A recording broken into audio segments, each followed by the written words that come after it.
Bien. Professeur Paul Meumy, est-ce que tu peux te présenter en quelques phrases?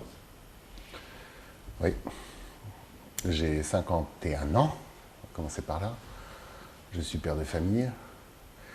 Je suis traducteur pour le cinéma et la télévision, on va dire, depuis maintenant quelques 25 ans. J'ai traduit quelques centaines de films, étant un peu réservé au cinéma en effet, au film de long métrage. J'ai eu cette chance de commencer directement par le 35 mm, vers l'américain. Pendant les premières années, je n'ai traduit que des sous-titrages vers l'américain, à l'export. C'est comme ça que j'ai créé un peu ma place et mon nom dans ce métier. Et puis, donc j'ai traduit quelques centaines de films, je dois en être à 650 ou 680, chose comme ça, du français vers l'américain, donc très globalement quand même de l'américain vers le français, et depuis un certain nombre d'autres langues, en binôme avec des gens qui me préparaient le travail. Alors l'italien-français, ça c'est tout seul, mais le russe-français, l'allemand anglais, enfin, un certain nombre de langues comme ça, exotiques, bengali, tibétain, roumain, etc., etc. Depuis quelques années maintenant, j'enseigne à l'Université de Paris-X-Nanterre. Je suis professeur responsable d'un DESS de traduction spécialisée à l'audiovisuel. On a une quinzaine d'étudiants par an et on leur apprend globalement la théorie de la chose, c'est-à-dire de la linguistique et de la sémiolinguistique.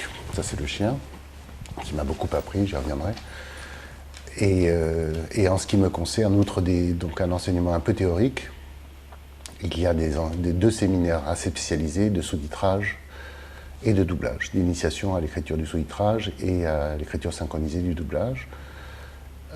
Enfin, ces dernières années, j'ai écrit une thèse de doctorat de linguistique intitulée Études sémiolinguistiques du sous-titrage pour une écriture concise appliquée à l'ordinateur, que j'ai baptisée EKO, avec application à l'audiovisuel. Donc là, on touche non seulement à la sémiolinguistique, mais également à l'informatique linguistique. Je me suis efforcé dans cette thèse de spécifier l'écriture qui est nécessaire au sous-titrage, au respect de la contrainte de concision du sous-titrage, et d'en tirer non pas des clichés d'écriture, mais des formes linguistiques qui semblent nécessaires et suffisantes pour respecter cette contrainte. Et ces formes d'écriture, je me suis efforcé de les formaliser de sorte qu'on puisse effectivement les faire générer, grosso modo, parce que les problèmes sont considérables, les faire générer par un automate linguistique. Et dans son application à l'audiovisuel, il y avait ce second problème très compliqué de la référence linguistique, étant entendu, et ça je pense qu'on y reviendra, étant entendu que l'énoncé cinématographique, le texte de cinéma ne se suffit pas par lui-même, et donc il va chercher son sens dans l'image et dans le son, et donc pour un automate, pour une machine de traitement de texte, encore faut-il lui donner les références grammaticales, sémantiques pour qu'il puisse fonctionner. Bon. Et à l'issue de quoi, j'ai été qualifié comme maître de conférence en deux matières, en anglais d'une part, et également en maître de conférence en linguistique. Voilà pour la présentation du personnage. Alors donc, dans cette présentation, tu fais apparaître de façon très claire l'importance de ta compétence de traducteur. Tu te situes surtout comme un traducteur, ouais. Au service de ce métier particulier qu'est le doublage, dans lequel il s'agit d'écrire un texte qui est un petit peu singulier, qui est à cheval sur la littérature, le cinéma, l'oralité. Alors, comment s'y prend-on, je te prends un petit peu vivement sur l'affaire, comment s'y prend-on pour traiter convenablement, pour opportunément, ce texte qui va être un texte... On va commencer de façon un peu opportuniste par le cri du chien, c'est-à-dire que je pense qu'il faut justement bien distinguer le travail du traducteur littéraire du travail du traducteur de cinéma, on peut dire, ou d'audiovisuel. À savoir que le traducteur littéraire se voit confier un texte qui, au plan, je vais employer des mots comme je suis l'universitaire peut-être de la bande, des mots non pas pompeux, mais des mots un petit peu abstraits. Le traducteur littéraire se voit confier un texte qui est autonome et cohérent, à savoir que toutes ces références sont dans la phrase ou dans le contexte de la phrase, dans l'ensemble des phrases, on peut dire, alors que le traducteur de cinéma se voit confier un texte qui est absolument lacunaire. C'est-à-dire qu'il est extrêmement rare d'avoir un texte de cinéma qui est complet, complètement compréhensible et qui tient sur ses jambes. Donc c'est pas un texte. Donc la première chose à faire, c'est bien comprendre qu'on travaille pour le cinéma et qu'il faut observer l'image, voir quel est le sens qui est dans cette image, et il faut entendre le son. Le son, il est double d'ailleurs, il est linguistique pour ce qui concerne la phrase, l'énoncé, mais il est également musical, il est également fait de bruit, etc. etc. Donc la première chose que j'enseigne à mes étudiants, c'est d'une part je leur dis, la moitié de la classe, vous allez rentrer chez vous, vous allez fermer le son et regarder le film comme des sourds, et l'autre moitié, vous allez fermer l'image ou fermer les yeux et vous allez entendre le film, pour bien vous pénétrer des sens qui sont charriés, qui sont contenus dans un film, tant au niveau du son que de l'image, mais comme les sourds et comme les aveugles. Le texte est un précipité très lacunaire. Je vais vous donner un seul exemple, tout simple. You, come here, c'est intraduisible. You, come here, c'est intraduisible, alors que, évidemment, tu penses que c'est traduisible, ben ça ne l'est pas, parce que you c'est une injection, comme on dit dans la théorie des ensembles mathématiques. You peut se traduire par vous, par tu, voire par un vous de politesse ou par un tu de familier, si tu veux. Donc tu ne peux savoir, et ton cerveau ne peut savoir si tu vas traduire you par un tu ou par un vous, qu'à partir du moment où tu vas bien déchiffrer l'image et où tu vas faire justement cette référenciation, si tu veux, de ce pronom personnel, par l'examen de l'image. Alors une chose qui est évidemment faite spontanément par notre esprit, c'est ce qu'on fait quand on se regarde et quand on parle les uns les autres, mais que le traducteur de cinéma doit constamment faire. C'est-à-dire que si tu me donnes un texte et que je n'ai pas l'image, you come here, je suis infichu, évidemment, de façon technique, si tu veux, je suis infichu de... Donc on part de là. On part de là, décrypter l'image, voir quel est son sens le plus fort, c'est-à-dire le plus fort significatif, de signification jusqu'aux rendements marginaux, on peut dire, aux significations marginales. Quels sont les mots-clés, on va dire, quel est le point fort sémantique. Et puis, ça c'est au niveau de quoi? Qu'est-ce qui est l'environnement? Qu'est-ce qui est l'action principale? Qu'est-ce qui est le bruit annexe ou contingent? Ou qu'est-ce qui est effectivement le bruit qui rentre dans la narration? C'est-à-dire qu'il y a des critères de pertinence, ça paraît. Ce que nous faisons de façon spontanée, bien entendu, dans notre conversation quotidienne, le traducteur doit le dépioter, doit en devenir un expert. On doit devenir des experts sémiologues, aussi curieux que ça paraisse. Nous devons savoir exactement comment fonctionne finalement le convoiement du sens au cinéma. Et en réalité, le cinéma étant une gigantesque machine à raconter des histoires, nous devons voir comment se convoie le sens significatif d'une narration, n'est-ce pas? Bon. Alors, ça veut dire quoi pour tout ça? C'est l'image. Dans cette image, il y a des personnages. L'image de ces personnages, c'est un corps, c'est une gestuelle significative ou une gestuelle parasite. Tu vois, ça fait pas partie de ce que je suis en train de te dire, de me gratter le nez. Par contre, de te dire, ça c'est important, voilà, ce geste marque un mot-clé ou marque, tu vois, une volonté pour moi de te signaler quelque chose de fort dans la narration ou dans tu vois, dans le propos, etc. Donc, il y a cet examen. Il y a cet examen de la narration, du sens, qu'il faut faire de façon extrêmement attentive. Pour en revenir au chien, comme je disais de façon opportuniste, je pense, pour ma part, qu'il y a un sens premier que l'on peut étudier dans le... Enfin, ça c'est la partie scientifique, si tu veux.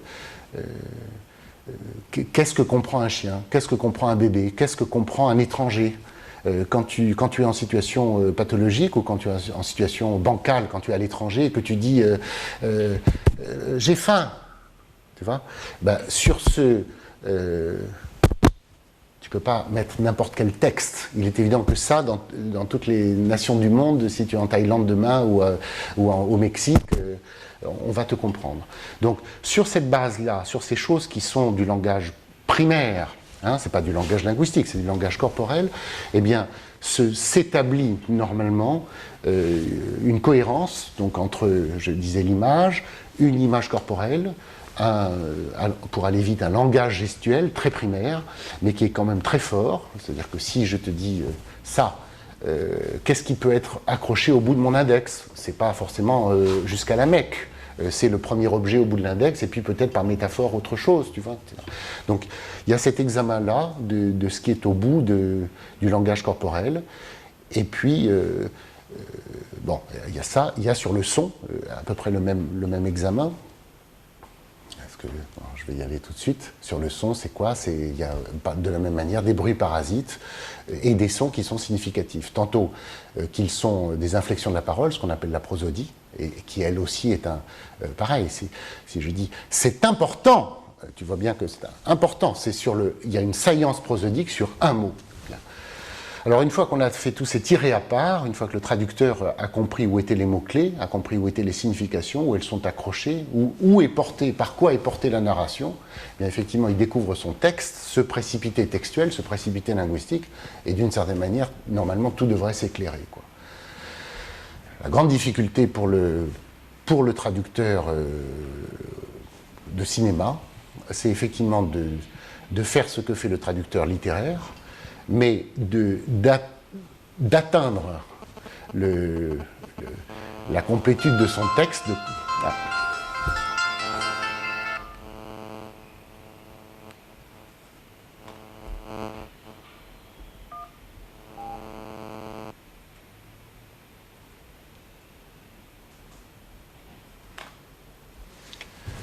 On va reprendre.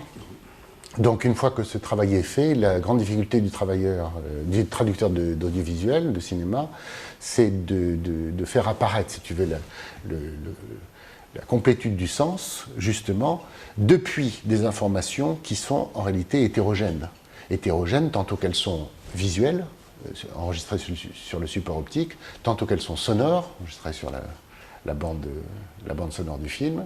Certaines choses sont colorées, certaines choses sont des formes dans l'espace, d'autres sont des formes dans les ondes acoustiques, et d'autres qui sont linguistiques, qui sont parfois concrètes. Si je dis le mot chaise, le mot table, etc., ça renvoie à une réalité concrète, et d'autres sont totalement abstraites, font partie des mots du vocabulaire, comme la liberté, comme l'amour, etc., etc. Et donc, depuis ces informations, je vois une collection d'individus, eh bien, je sais que you renvoie à un pluriel. I love you. Eh bien voilà, j'ai vu que c'était une seule personne, de sexe masculin ou féminin, etc., etc. Eh bien, mon cerveau maintenant est capable de traiter ce texte. Alors maintenant, ça c'est la première étape, c'est-à-dire la compréhension véritablement du texte. Et ensuite, c'est le rendu. Le rendu, c'est-à-dire qu'on nous demande, pour que l'illusion artistique soit agréable et pour que le sens arrive correctement, on nous demande d'établir une synchronisation finale entre ce qui a été enregistré du corps du comédien optiquement sur le support optique avec une traduction. Synchroniser ça, ça veut dire dans le détail ce qu'on appelle la synchronisation avec le mouvement des lèvres, mais que franchement, quand on est un bon traducteur, on récuse, parce qu'en réalité, c'est une synchronisation avec le mouvement corporel tout à fait global. Je ne suis pas spécialiste de ça, mais enfin, on connaît les plans très éloignés, les plans rapprochés, machin, jusqu'au très gros plan sur la bouche. En réalité, il faut être synchronisé avec le mouvement du corps, en fonction d'une appréhension que l'on suppose de ce corps par le spectateur, suivant qu'il est attentif ou pas, suivant qu'il est bien placé ou pas par rapport à l'écran, etc. Donc, en effet, il faut faire de la synchronisation labiale, mais quelqu'un qui court, quelqu'un qui susurre dans l'oreille de son ami ou de sa petite amie ne va pas parler de la même manière, et donc va contraindre le traducteur à écrire un texte qui sera, enfin un texte, on a bien compris, une partition, en fait le terme technique, on pourrait dire, ce serait une partition mimologique. Une partition mimologique, c'est-à-dire une sorte de partition qui s'écrit avec des mots, mais qui en réalité est une partition temporelle, en ce sens qu'on peut faire des étirements, et une partition qu'on pourrait ne pas écrire, évidemment, avec des symboles linguistiques. On pourrait très très bien écrire, enfin, toutes sortes. Moi, je fais faire ce genre d'exercice à mes étudiants, de ne pas en passer par les mots de l'alphabet, enfin, les lettres de l'alphabet, les symboles de l'alphabet. Voilà. Alors, donc, en résumé, il y a donc une saisie du sens du film, Ouais. une saisie du jeu des comédiens, de la tonicité des répliques et, in fine, donc, le synchronisme labial. Et quand tu en parles... Synchronisme corporel. Corporel. C'est ce que j'ai essayé de dire. Qui sous-entend, engendre... En très gros plan, le labial. Puisque c'est la convention lexicale. Tout à fait. Alors, et d'ailleurs, tu emploies le terme de traducteur de film et non pas d'adaptateur de film, ce qui fait penser que, eh bien, quand on a soumis un film, enfin, quand on a remis un film dans les mains de Paul Mény, il ne reste rien, il n'y a aucune scorie qui soit passée au travers, tout était absolument traité de façon homogène, ce qui voudrait dire qu'il n'y a à peu près pas de perte en ligne du passage de ce film de la langue A vers la langue B. Alors, j'aimerais assez que tu t'exprimes sur cette idée-là, que tu as vraiment parfaitement clairement exposée, sous deux aspects. D'abord, on en a parlé un petit peu tout à l'heure, tu nous donnes une belle image du respect de l'œuvre de l'auteur, qui est retraduite, retranscrite in extenso, sans défaut. Il y a cet aspect-là. Et puis, ce que tu nous dis nous fait changer d'état d'âme par rapport à ce culte de la VO qui serait la référence et la panacée universelle et la pensée profonde de l'auteur, le respect de la société. Bon, si tu veux, là c'est vraiment le verre à moitié vide et le verre à moitié plein. C'est-à-dire je ne fais pas partie de ces gens qui disent toute traduction, ou en général la traduction avec un grand T est impossible, ou qu'il y a des intraduisibles. On peut le dire, c'est presque une posture philosophique que je respecte chez les uns ou les autres. De la même manière qu'on pourrait dire il est impossible d'exprimer ses impressions. Bon, de là à dire que toute littérature est impossible, ou l'indicible par rapport à certains drames de l'histoire, l'ineffable par rapport à certains sentiments, etc. Très bien. Ou on peut dire c'est ineffable, c'est indicible, et en même temps je vais m'y coller. Et finalement, il y a quand même une histoire culturelle, une histoire de la représentation, aussi difficultueuse soit-elle, etc., etc. Donc, par tempérament, je dirais, ou par amour de mon métier, je dirais que il faut se donner les moyens d'eux. Bon. Donc sur cette question absolue, si tu veux, de la perte, je laisse en juger. En ce qui me concerne, je me sens comme un travailleur et je vais essayer de faire le mieux possible en fonction de l'argent qu'on me donne et des délais et des conditions de travail et des éléments de travail, etc. etc. Bon. Toute traduction engendre une translation, n'est-ce pas ?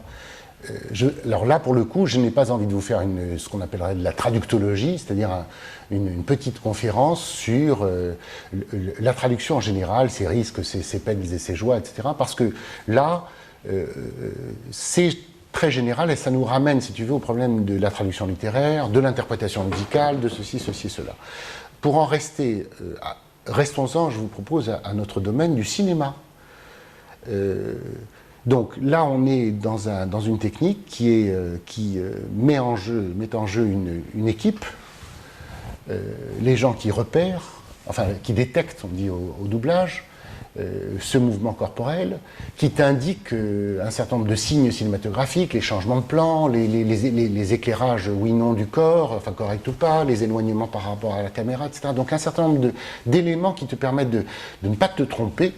Et a fortiori, quand tu es face à une langue que tu ne maîtrises pas, comme le japonais, ou le turc, ou le bengali, etc. Donc ce travail de détection doit être extrêmement attentif. J'ai un profond respect tout à fait sincère pour les gens qui sont, entre guillemets, ce qu'on appelait d'antan l'aristocratie de la classe ouvrière. Hein. C'est des gens, c'est des petites mains de notre métier, mais dont le travail est absolument précieux, qui peut être très bien fait ou très mal fait. Bon, il y a ça. Il y a le travail de l'auteur proprement dit, sur les contraintes que j'ai indiquées tout à l'heure. Ensuite, il y a le choix effectivement des interprètes, le choix des voix. Moi, je n'ai pas cette oreille extraordinaire qu'ont certains directeurs d'acteurs, de savoir, voici tel comédien à l'écran, poum, il me fait penser à Bernard ou à Sabine ou un machin comme ça. C'est copie conforme, c'est raccord, d'autant plus dans des films musicaux où on reprend la voix de la VO pour les parties chantées, et il y a des raccords absolument parfaits. Mais ça, c'est une oreille vraiment musicale, prosodique, ça. Et puis le travail du comédien proprement dit, au-delà de ce travail du directeur d'acteur et de casting, le travail du comédien ou de l'interprète, à qui on doit laisser la liberté d'interprétation, et enfin le monteur son qui, maintenant avec des techniques numériques absolument extraordinaires, on rajoute un souffle, on étire un son, et voilà, l'illusion artistique est réalisée. C'est un travail, mais je prétends que l'illusion artistique peut absolument être très agréable. Et je voudrais dire, parce que c'est l'utile et l'agréable dans notre métier, ne nous y trompons pas, ce n'est pas... c'est un art comme un art d'interprétation, n'est-ce pas? Mais je voudrais faire valoir une notion, c'est la notion de brouillage. C'est-à-dire que lorsqu'un doublage n'est pas bien fait, on a des conflits cognitifs, pour employer un terme un petit peu lourd, des conflits cognitifs, c'est-à-dire que si tu vois une bouche se fermer et que tu entends un son, tu as un trouble, mais un trouble, je dirais, existentiel. Tu ne vas pas mourir pour autant. Mais un gosse qui serait élevé dans une famille où tout le monde serait désynchronisé, normalement, devrait avoir quelques troubles psychiques. Bon, on ne va pas aller tellement plus loin. Qu'est-ce que ça veut dire? C'est-à-dire que sur une saillance sémantique, ou on s'est compris tout à l'heure, sur une saillance, sur un mouvement de corps, qu'elle soit d'ailleurs saillance prosodique ou gestuelle, etc., ou sémantique, eh bien si le traducteur, enfin l'adaptateur, moi je m'en fous de ces termes-là, traducteur ou adaptateur, fais comme tu veux, on pourra s'en expliquer, ne respecte pas la contrainte au mouvement près, n'est-ce pas, au sens près, effectivement, il occasionne un trouble cognitif qui, évidemment, est un trouble, entre guillemets, artistique dans l'esprit et dans le plaisir du spectateur. Donc c'est effectivement un rôle intellectuel qu'a le traducteur-adaptateur, et c'est un rôle intellectuel à ce sens-là, au sens de la tâche cognitive, du convoiement cognitif, et c'est un rôle artistique, c'est-à-dire qu'on découvre, tu sais, l'art, c'est quand on ne voit plus la contrainte, quand c'est gracieux. Oui, c'est sûr que toute cette partie de l'illusion, cette importance de l'illusion, il y a beaucoup de gens qui en ont parlé avant nous, les peintres, oui. C'est l'intermédiaire nécessaire pour établir une communication entre différentes personnes. C'est vrai que les peintres, ils ont dû représenter photographiquement des choses pour élargir leur public, étendre la compréhension d'un certain nombre d'idées. Et dans le cas des films, bon, c'est bien aussi la même chose, puisqu'il s'agit de faire entendre des œuvres, des chefs-d'œuvre parfois, à des personnes qui ne pourraient pas les entendre autrement. Mm-hmm. Bien. Alors, il y a un aspect... Alors, c'est délicieux, hein, tout ce que tu nous as dit. Il y a un aspect plus pratique dans le métier qui est la façon de travailler, donc l'utilisation d'outils. Alors, dans la catégorie d'auteurs où tu te trouves, qui sont sans doute les meilleurs de la place, il y en a 10-12. Bon, allez. Oui. Non, je tombe plus. Sur 300, je crois qu'il y a à peu près 300 auteurs. Je me garderais bien de faire un tel jugement de valeur sur mes confrères et consoeurs.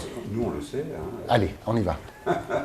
Coupé. Toi, tu travailles avec des machines. Ouais. Il y en a une fort belle derrière toi. Ouais. Et je sais que tu travailles aussi, quand tu travailles en vidéo, tu travailles avec des machines.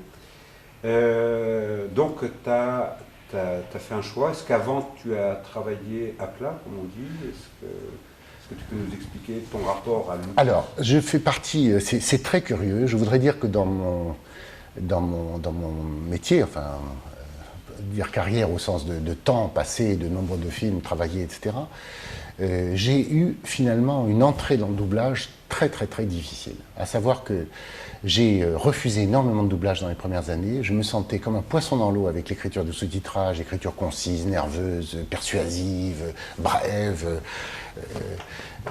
nerveuse, l'art du biais, l'art de la chute, l'art de la maxime de la fable, de l'aphorisme, etc.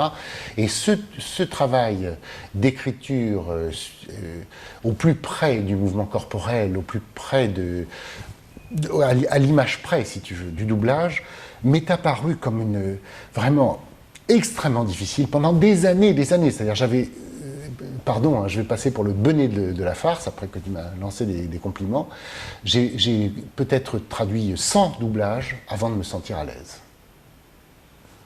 80 ou 100, non mais c'est pas que je suis un Méditerranéen et que j'exagère, quoi. J'ai eu énormément de mal, et donc c'est pas que je prenais plus de temps que les autres, parce que j'allais vite comme les autres tirables, mais je trouvais ça terriblement fastidieux, terriblement contraint.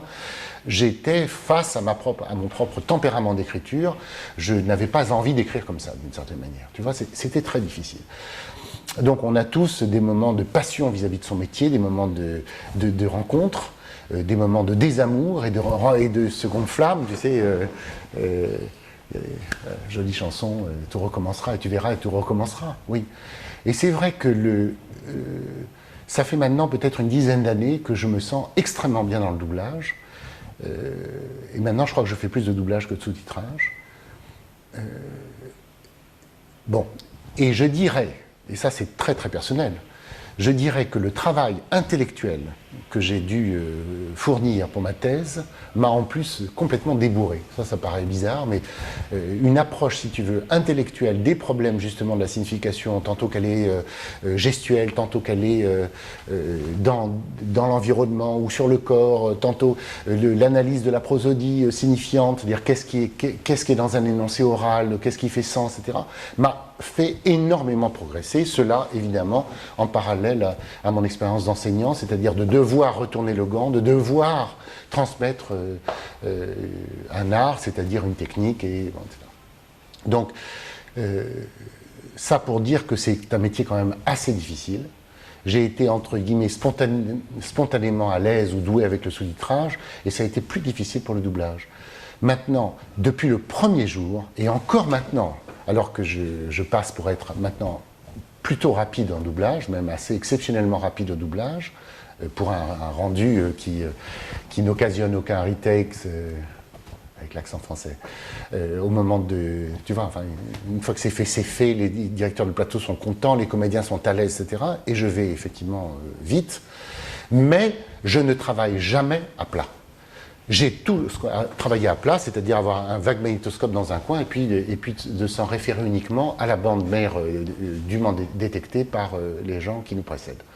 J'ai besoin d'être dans une fusion quasi organique, mais voilà, à cette distance-là de l'écran ou à 1 mètre d'un écran de télé à 100 Hz qui me bombarde la tronche pendant 10 heures ou 12 heures par jour d'écriture, j'ai besoin de plonger, de nager dans l'image, d'être au plus près de l'image et du son. C'est épouvantable.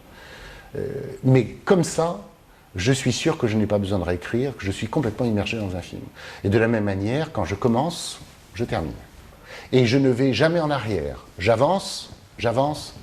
Si j'ai un pépin, je m'arrête, le temps que le pépin se traite. De sorte que je connais mon film par cœur. Quand je suis à la fin du film, je sais...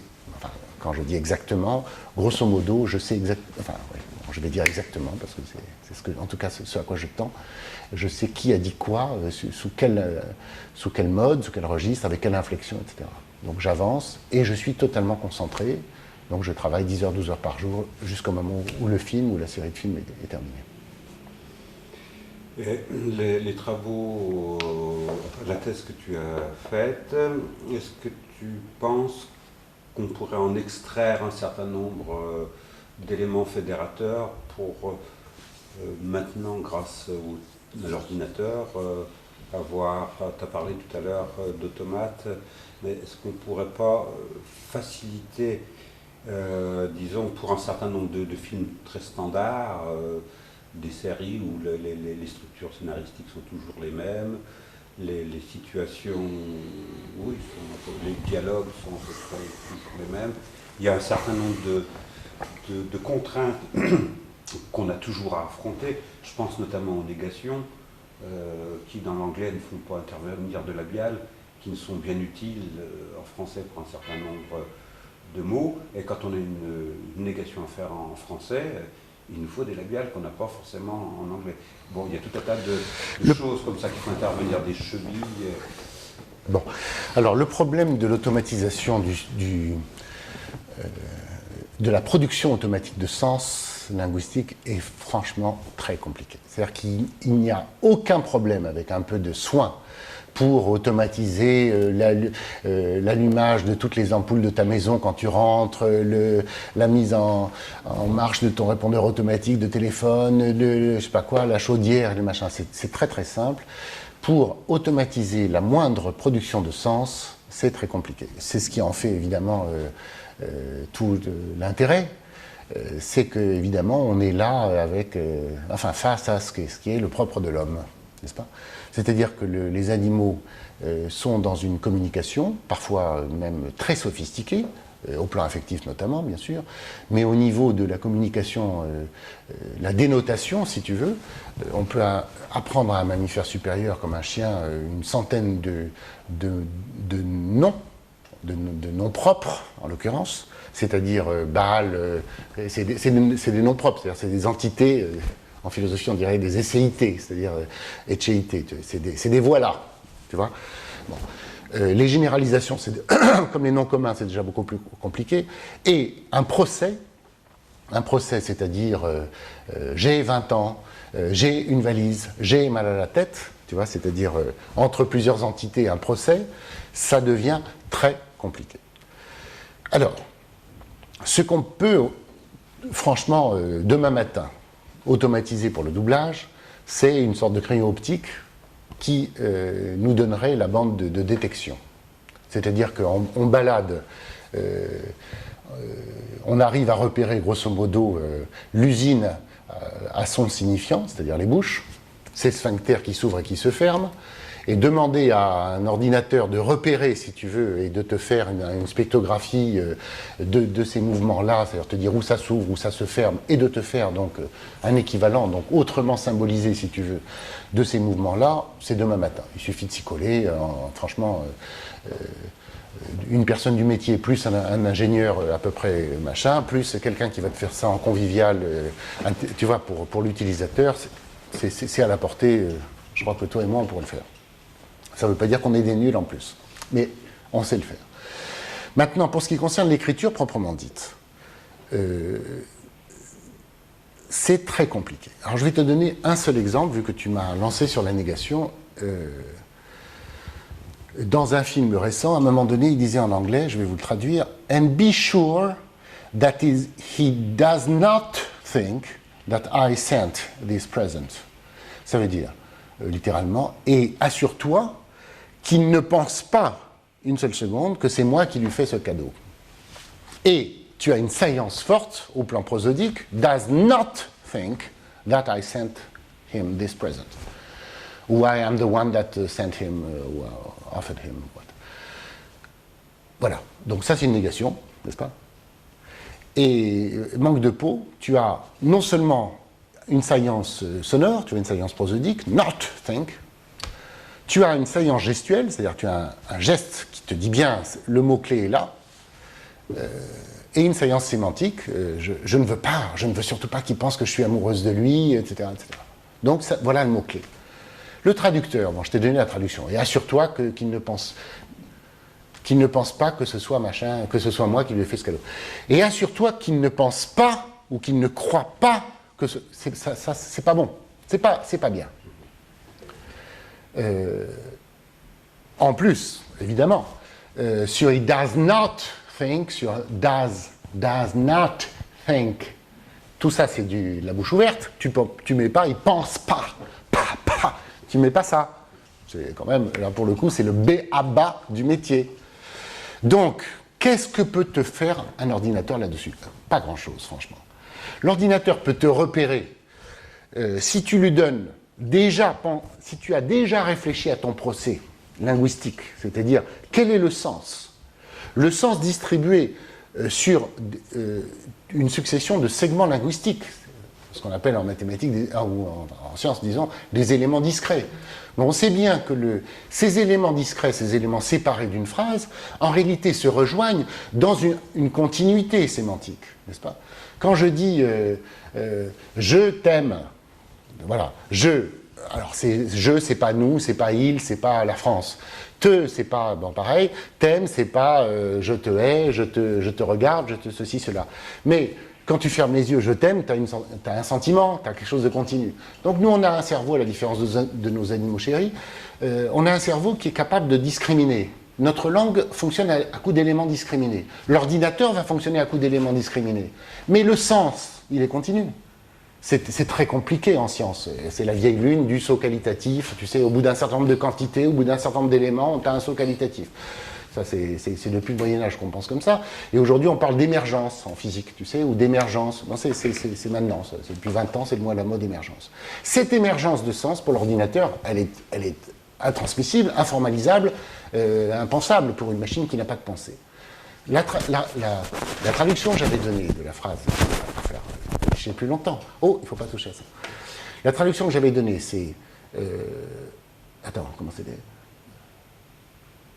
Et, je ne sais pas quoi, qu'il aurait tort de croire, sur toi, ou je ne sais pas quoi, fait en sorte, ou je ne sais pas quoi, bon, qu'il aurait tort de croire que c'est moi qui lui ai envoyé ce truc-là.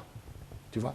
Voilà donc, quand tu as tort, tu as ce qu'on appelle un mot négatif, un lexème négatif, qui porte la négation dont tu me parlais tout à l'heure, mais tu vois un peu la redistribution par laquelle un cerveau humain est incliné à passer, est enclin à passer plutôt, pour arriver à ce résultat. Ça, ne rêvons pas, tu n'y arriveras pas avec l'ordinateur. Donc l'ordinateur peut être de grand secours sur des éléments, sur des segments de la phrase, c'est-à-dire si tu dis hello et tu veux traduire ça par bonjour, alors tu sais que tu as un problème vraiment de base, si tu veux, un segment hello, traduction immédiate qui te vient bonjour, manque de peau, tu as une fermeture que l'image ne t'autorise pas, tu peux demander à ton ordinateur, dans la liste des synonymes, de te faire un tri par forme linguistique, dès lors que tu l'as correctement, si tu veux programmer, tu lui dis, dans l'ensemble des mots, ou groupes de mots, locutions, etc., qui signifient bonjour, ou je t'aime bien, ou welcome, ou, etc., quels sont ceux qui commenceraient, ou qui n'auraient pas de fermeture? Tu vois? Et il va te sortir salut, ou tiens, c'est toi, ou je ne sais pas quoi, tu vois. Voilà. Donc, franchement, même, c'est pas à très long terme, c'est sur le plan du principe, tu ne peux pas. Bon, mais maintenant, soyons aussi sérieux. Si on est du côté de la science, qu'est-ce que la science? C'est de poser les problèmes et de les entamer.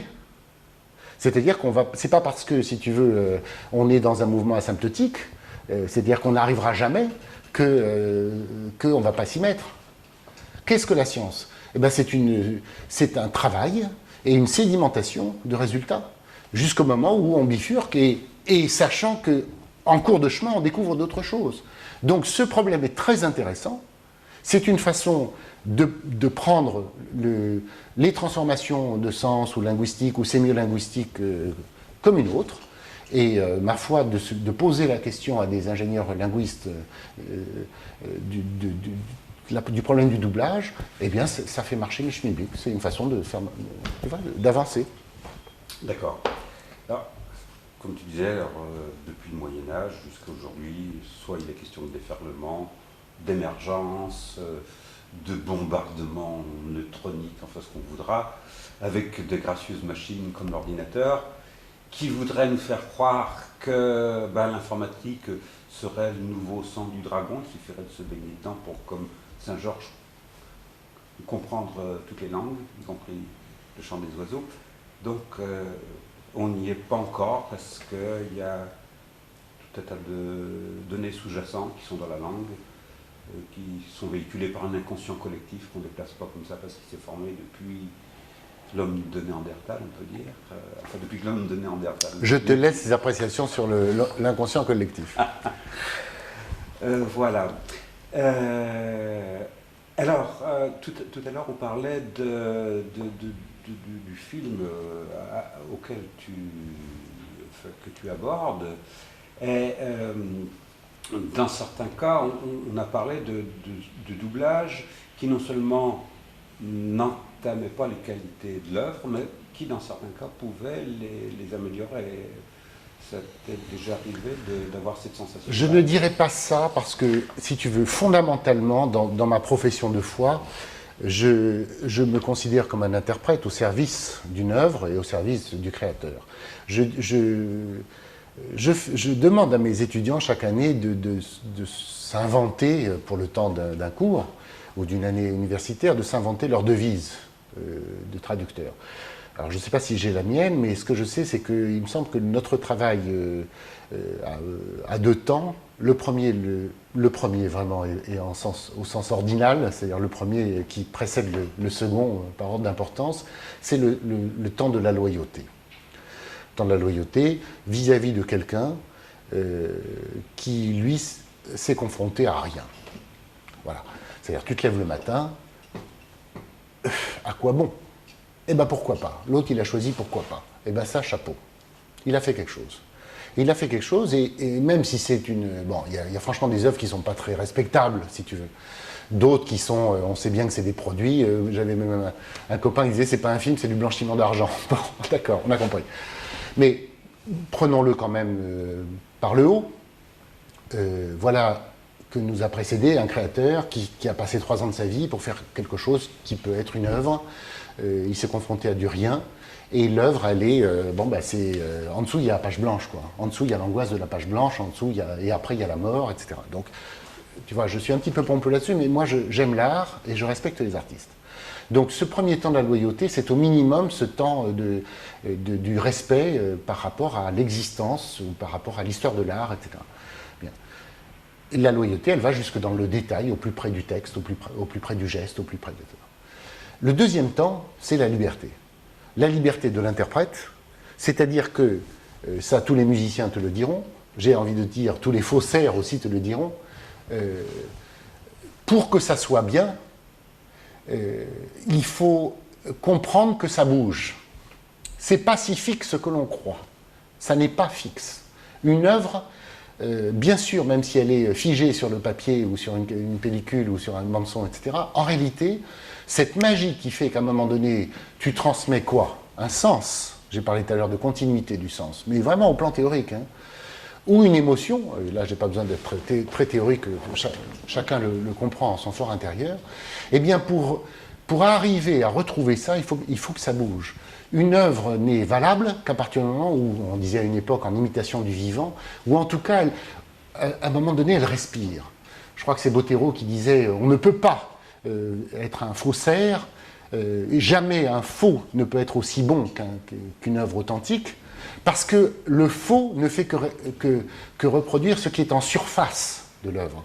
C'est une notion très intrigante finalement, parce que le faussaire, il te dit, tu regardes un tableau, tu regardes une apparence, tu regardes une surface. Eh ben non, Bottero, lui, il sait ce qu'il y a en dessous. Il sait qu'il y a mis de l'angoisse, de la sueur de coude, de tout ce que tu veux. Et il prétend qu'il y a nécessairement, inévitablement, un effet palimpseste, un effet de sédimentation, un effet de... Et donc le traducteur, non seulement il doit retrouver ça, mais il doit en rajouter. Il doit refaire ce chemin-là. À un moment donné, il doit prendre ses responsabilités. C'est-à-dire qu'une fois que tu es absolument sûr d'avoir été sérieux, d'avoir été loyal, etc., tu fermes ton œuvre. Ou tu fermes dans ton esprit. Moi, je t'ai dit au doublage, j'avance, ce qui est différent du sous-titrage où je relis tout une fois que si tu veux, tout est fait. Et je suis face à mon texte. Mais au doublage, finalement, il y a ce moment de fusion organique avec l'image et le son. Et puis à un moment donné, je sais que mon esprit se ferme. Je me dis, bon, écoute, Paul, où tu en es là maintenant? Est-ce qu'elle tient ta phrase? Est-ce qu'elle tient ta phrase par rapport au doublage? Pas par rapport à ce qu'a voulu M. Cameron ou M. Wim Wenders ou un truc comme ça. Est-ce qu'elle tient par rapport au public français et par rapport à la version française? Il faut qu'elle tienne. Et par là, c'est pas amélioré. Alors là, effectivement, il y a ce qui est le propre de toute traduction, de toute translation. Et il faut y donner de soi. Bon, alors là, il faudrait prendre toute une collection d'exemples pour savoir ce que chacun juge être une prise de liberté, un détournement, une trahison. J'exagère. Bon, alors, et en plus, tu es face parfois à des impasses, c'est-à-dire au terme-terme. Si en anglais, table se traduit absolument, on dirait bijectivement, par table, il n'y a pas de souci, tu vois. Mais il y a des mots qui n'ont pas d'équivalent immédiat, et puis des mots qui ont un équivalent immédiat, mais qui renvoient à des connotations différentes dans les langues. C'est-à-dire, tu crois, c'est même pas les faux amis, c'est des mots qui se raccordent à des chansons, qui se raccordent à des trucs comme ça. Donc, tu crois que c'est terme à terme, mais quand tu connais l'environnement culturel, enfin l'histoire culturelle, tu te rends compte qu'en réalité, il y a une petite inflexion.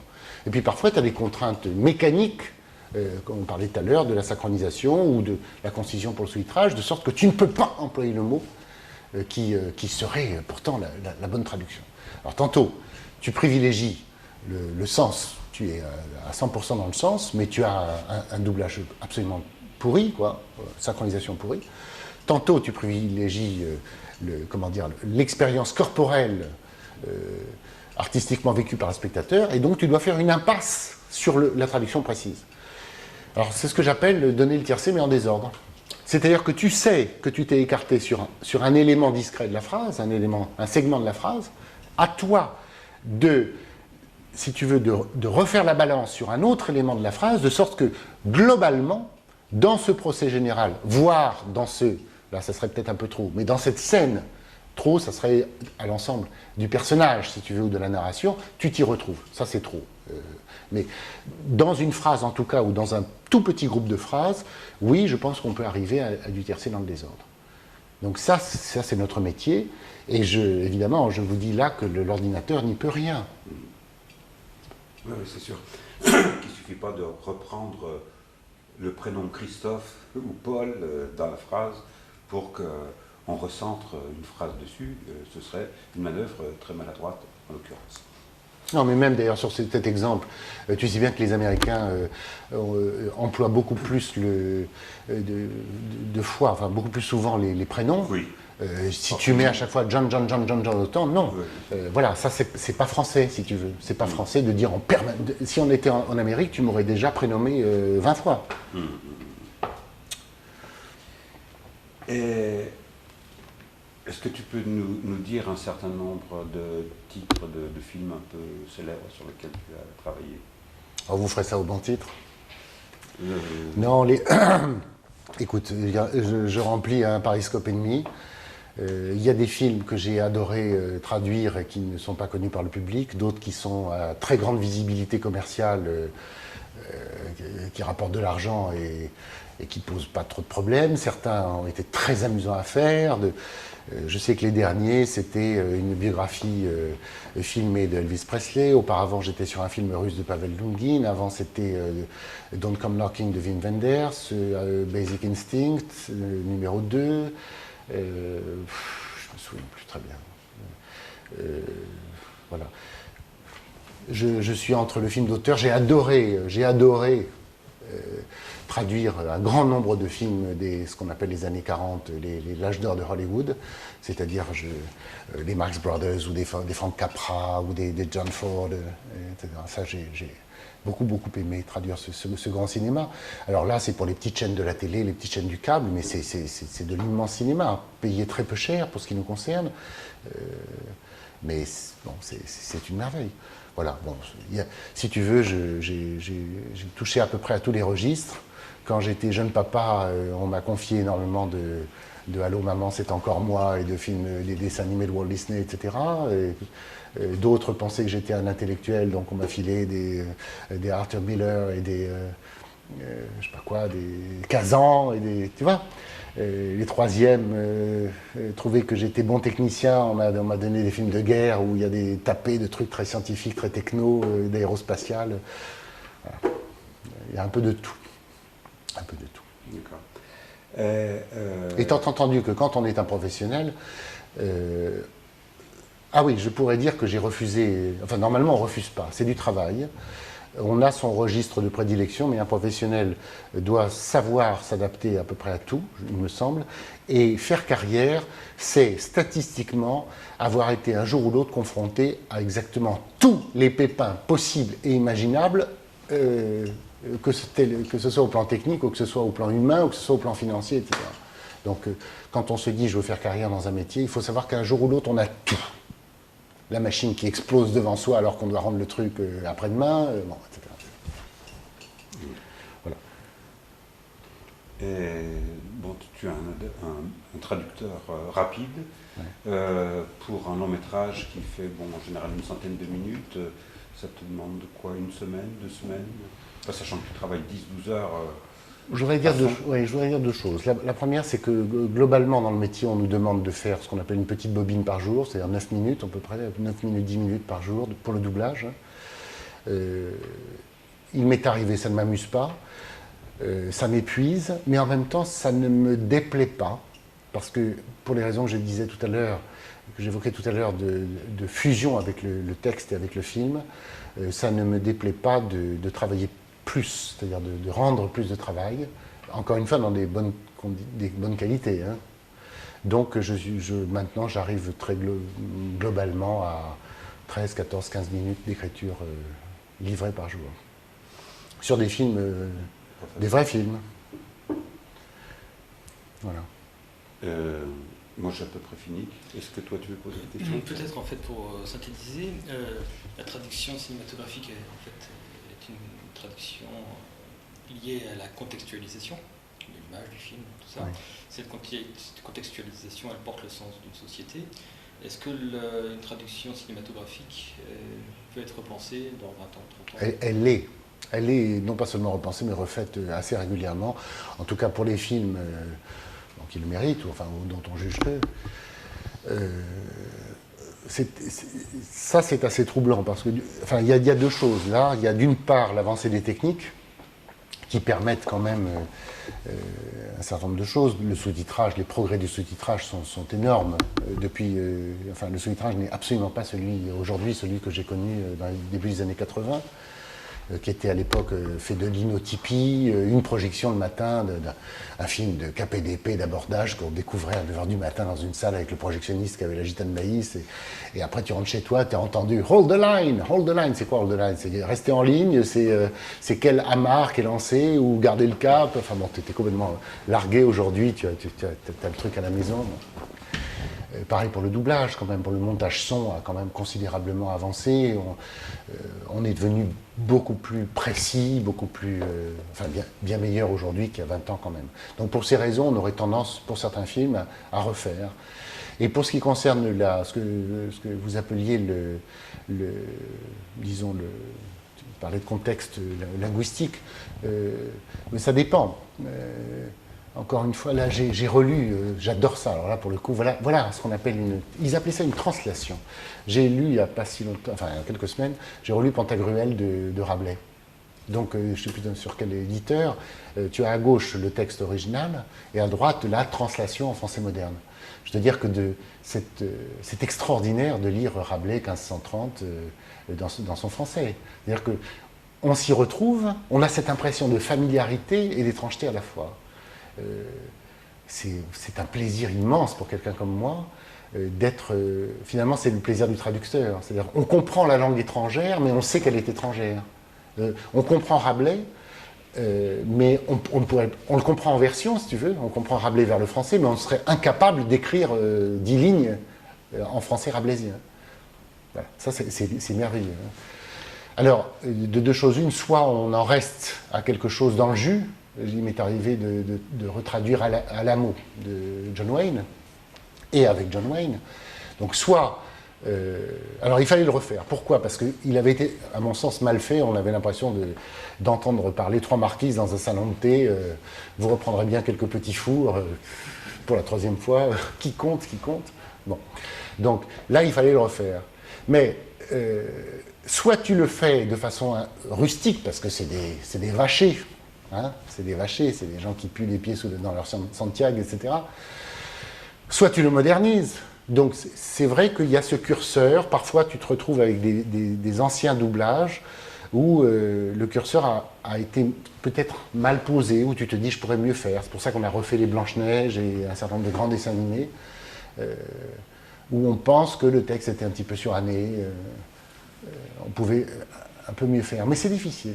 C'est difficile. Tantôt, on a compris, hein, tantôt on colle, si tu veux, au monde d'origine, tantôt on l'actualise, comme on a régulièrement réactualisé la prise de Constantinople ou de Jérusalem par les croisés.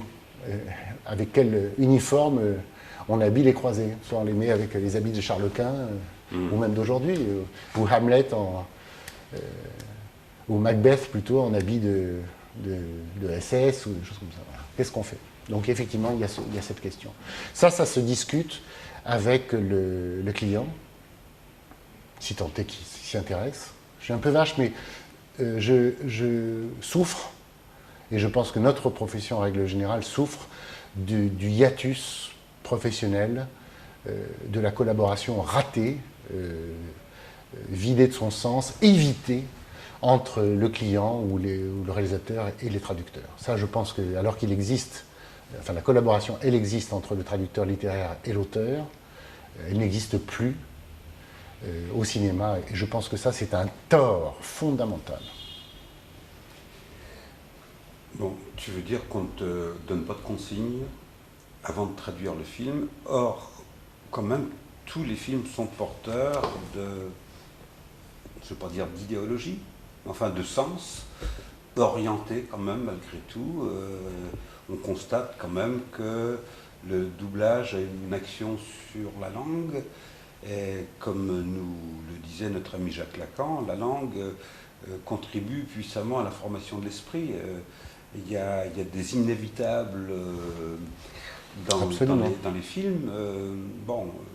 Il faut faire son jeu avec ça. Alors, est-ce qu'on te dit à toi, Paul, on ne te dit rien précisément, on te fait complètement confiance, parce que ta conscience est la conscience universelle.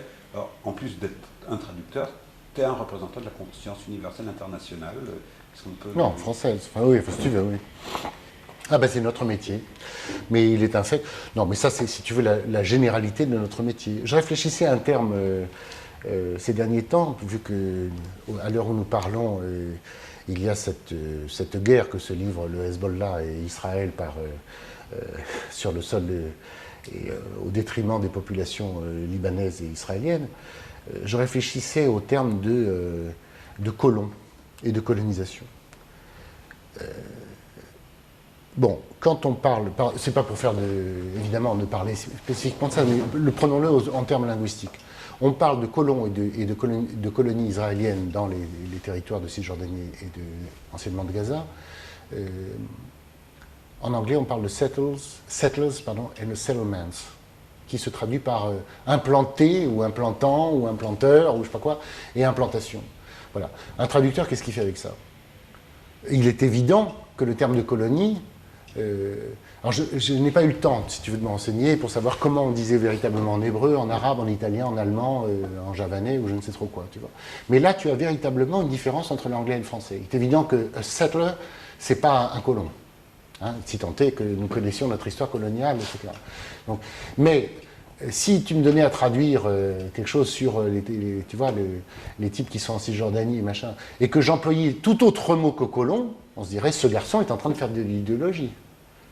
Le traducteur, dans ce cas précis, doit en réalité porter l'idéologie dominante, sauf à faire une nouvelle donne, si tu veux.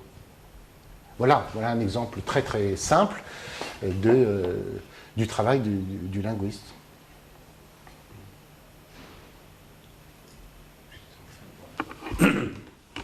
C'est magnifique. Alors on va en faire un professeur. Un petit truc pratique, parce qu'en fait, on a vraiment du mal à voir. Il y a un tarif syndical, prix n'est jamais respecté. Moi, j'aimerais connaître la fourchette pratique qu'il y a entre... Oui, alors il y a un type, moi je veux bien répondre à toutes ces questions, mais